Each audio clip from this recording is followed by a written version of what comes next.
อ่ะมันนี่มาเกลือไก่ใส่เสาอิ่มไปเลยได้ไก่หน่อยเนาะ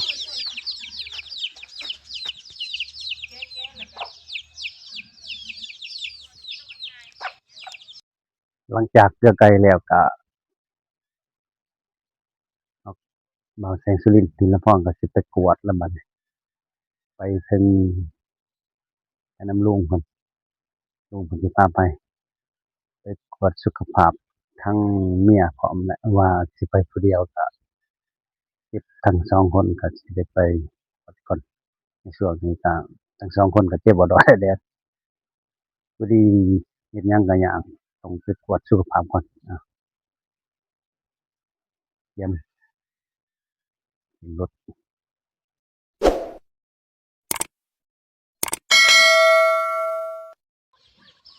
เจ้าทักทายสบายดีไหมพี่น้องเบิดทุกคนมันจะว่ามื้อนี้ก็ตื่นแต่เช้าแน่สิไปกวดสุขภาพก่อนอยู่ที่ทั้งเมืองปากซองพุ่นละทั้งบ่าวแสงสุรินทร์ก็สุขภาพบ่ค่อยปานใดล่ะคุมื้อเจ็บบ่ดอดแดดๆล่ะเป็นไข้2-3มื้อล่ะสิไปกวดสุขภาพลองเบิ่งมื้อนี้ตอนนี้กำลังมุ่งหน้าเข้าสู่เมืองนครเพ็งเดินทางปั๊มน้ำมันใกล้จะฮอดตลาดนครเพ็งเนาะทุกคนอันนี้ก็เป็นตลาดมื้อวันอาทิตย์เด้นี่ของเมืองนครเพ็งให้พี่น้องชมเบิ่งกันแต่ว่ารถก็แล่นไว้พอสมควรอยู่เบิ่งมาได้ส่ำนี้แหละ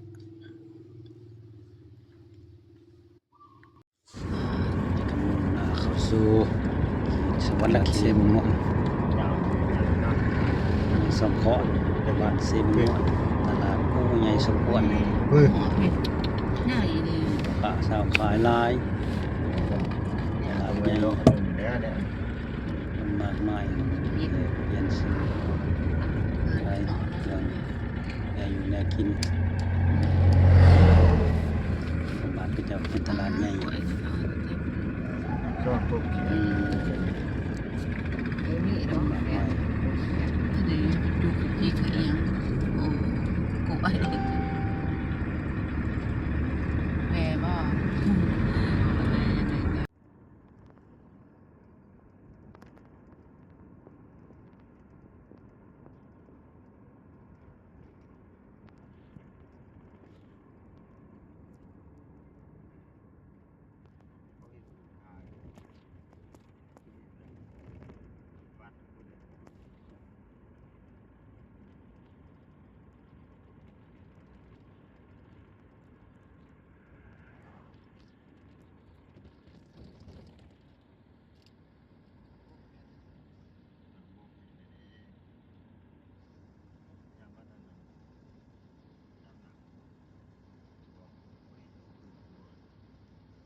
ตอนนี้กำลังเพาะขบวนของยาคูเดินบิณฑบาตอย่างตามถนนเลขที่13มาแต่ตั้งแต่มุ่งหน้าเข้าสู่นครหลวงเวียงจันทน์ออกต้นญาติโยมผู้มีใจศรัทธาเพิ่นก็บิณฑบาตใส่ตอนนี้ก็มาฮอดคลินิกปากซองวัดสุขภาพก่อน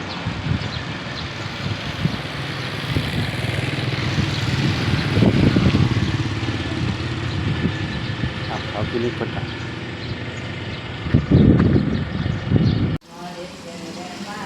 เคยไปไปสวรรค์ตะกี้เขาเป็นเดิมแรกค่ะเจ็บสนองจนไปสองไผ่สวรรค์ เจ็บสุดน้องขึ้นไปส่งไฟปกติก็ลองซ้ำเขาจะนะเขาจะฉีดยาเขาน้องอยู่บ่ หมอไม่ไปสองไผ่จัดยาให้กินทำบ่เศร้า ประเภทลองซ้ำให้ได้จังซ้ำ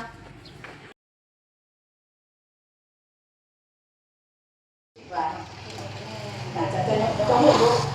จะหมดลูก ของไงที่ทางเดียว เป็นเนี่ยเจอคนคิดร้าย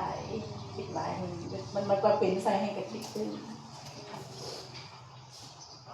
หรือว่าตอนที่พระเจ้าเอโกอาจจะเป็นทงหน้าบ่หรือเป็นประจำเดือนแล้วมันโยกบ่แต่สิ่งนี้ส่วนไหนเพราะว่าทงหน้ามันมีโอกาสโยกเองทงหน้ามันลูก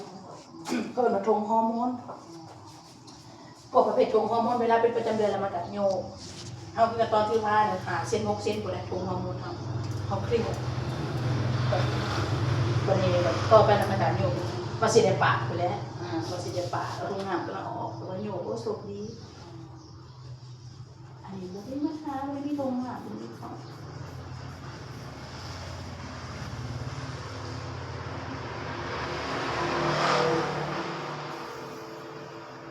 นอนบ่หลับบ่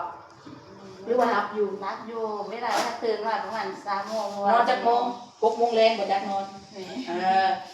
เขาเจ้าบ่อยากตื่น แม่เอาบ่เศร้าก็ว่าขึ้นมาอยู่เอวบ่ถนัดทางท้องยังไป มันคืนมันคนละบ่ โอ้เคยคิดว่ามันสอนจะหาว่าขึ้นมาอยู่เอว บ่ได้ โอ้เป็นสันเนาะ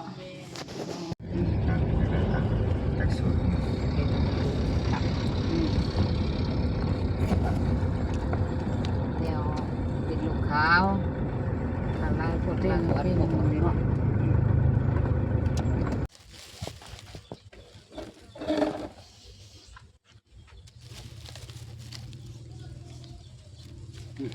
กลับถึงบ้านเลย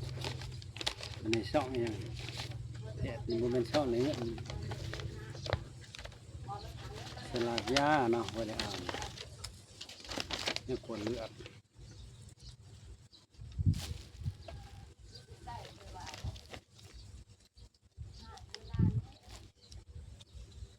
แม่มาถึงบ้านเลยแดดเป็นไหนยามากขนาดนั้นนะเลือดลมไม่ค่อยดีสุขภาพบ่แข็งแรงให้บำรุงขึ้นมากๆคุณว่า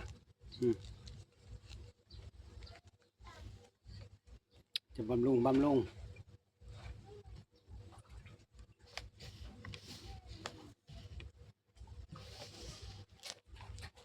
กินอาหารมาก